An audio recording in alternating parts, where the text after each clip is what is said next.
Hello दोस्तों, मेरे channel सुर संध्या एकेडमी पर आपका स्वागत है। दोस्तों, आज मैं आपको दिखा रहा हूँ म्यूजिक का सैंपल क्वेश्चन पेपर। अब की बार जो सीबीएसई में आपका पेपर आएगा +2 क्लास का, वो इस तरीके से आएगा। तो देखिए, इसमें समय 2 घंटे दिया गया है और अधिकतम मार्क्स वही हैं 30, और ये 2 भागों में आएगा। पार्ट ए में आपको 21 क्वेश्चन मिलेंगे, उसमें से आपको 15 करने हैं, ये एमसीक्यू हैं। ये देखिए, निम्नलिखित में से किन्हीं 15 प्रश्नों के सही उत्तर इंगित कीजिए। तो इसमें ये देखिए, इसमें पहला क्वेश्चन है राग माल कौन की जाति। तो इसमें आपको ऑप्शन मिलेंगे। पार्ट ए में सभी क्वेश्चन में ऑप्शन मिलेंगे, तो आपको इसमें आंसर ढूंढना है। राग माल कौन की जाति, तो इसका सही उत्तर है ओडव ओडव। फिर है राग भैरव का वादी संवादी। तो आप देखिए, इसमें सही उत्तर है धा और रे।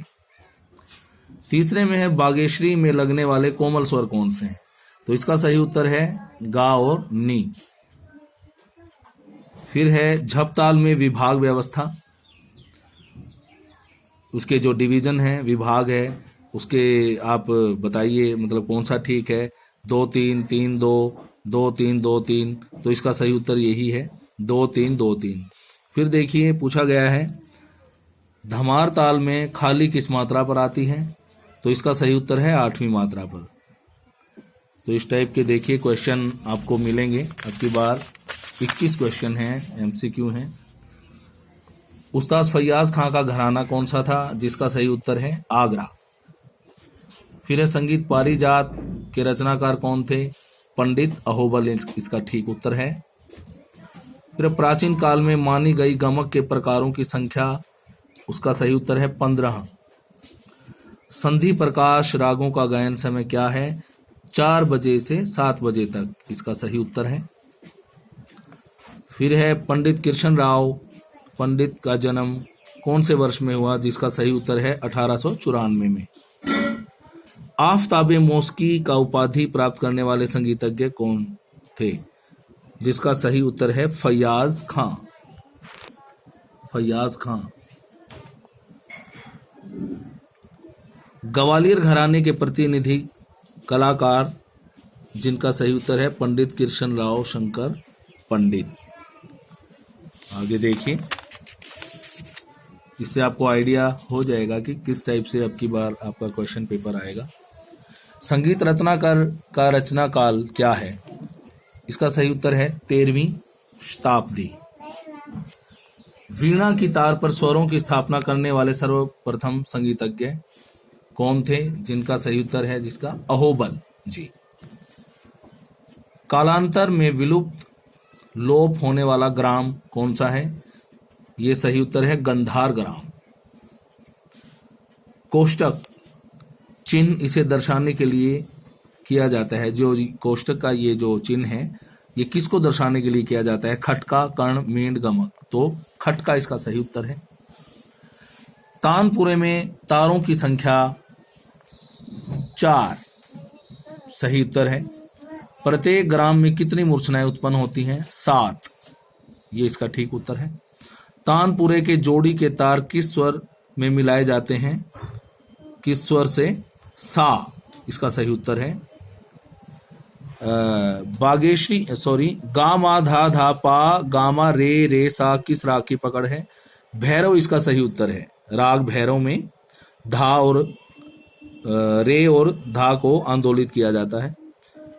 एक स्वर से दूसरे स्वर तक ध्वनि को खंडित किए बिना जाने को क्या कहते हैं, मींट, इसका सही उत्तर है।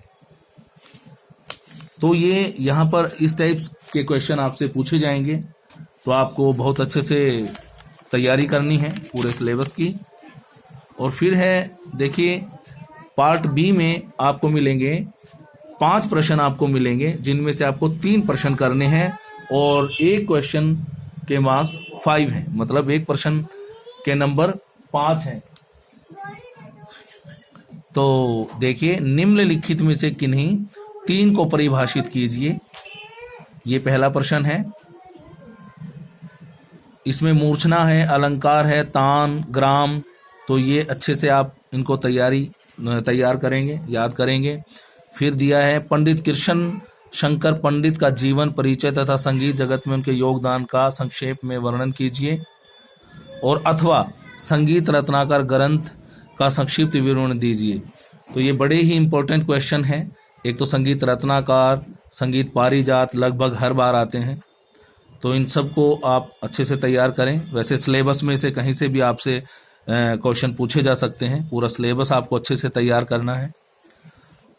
फिर है धमार ताल की ठाहा, दोगुन एवं चौगुन ताल लिपि की लिखिए।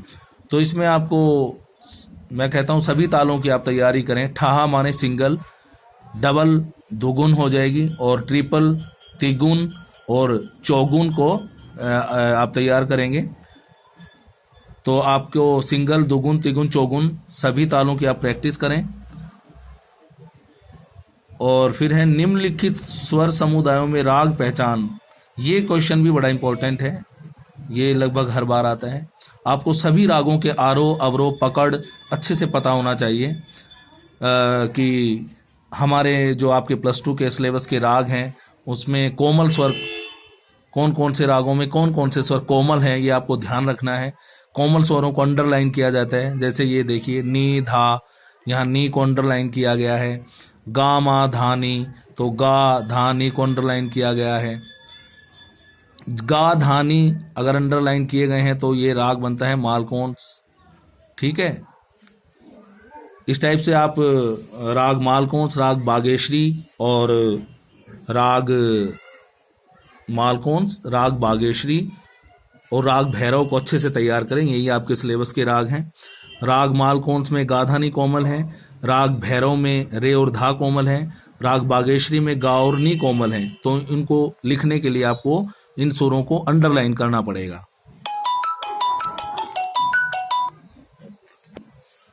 ये देखिए, फिर है क्वेश्चन नंबर 5। हाँ सॉरी, क्वेश्चन नंबर 4 में ऑप्शन दिया गया है अपने पाठ्यक्रम के किसी एक राग में धमार की स्वर लिपि लिखिए। तो ये धमार सॉन्ग है, धमार ताल भी होती है और धमार एक गीत भी है। तो आप इसकी भी अच्छे से तैयारी करें, इनके नोटेशन लिखने की, अपने रागों की नोटेशन लिखने की प्रैक्टिस करें, अपने सिलेबस के रागों की नोटेशन भी। फिर है रागों के समय सिद्धांत की संक्षेप में चर्चा कीजिए। ये भी बड़ा इंपॉर्टेंट क्वेश्चन है। आप रागों के समय सिद्धांत की अच्छे से तैयारी करें, ये लेंथी क्वेश्चन होता है। तो इस प्रकार से आप पूरे सिलेबस की अच्छे से तैयारी करें। अगर आपको मेरी वीडियो अच्छी लगी है तो आप इसे शेयर करें, लाइक करें और मेरे चैनल को सब्सक्राइब करें। Thank you.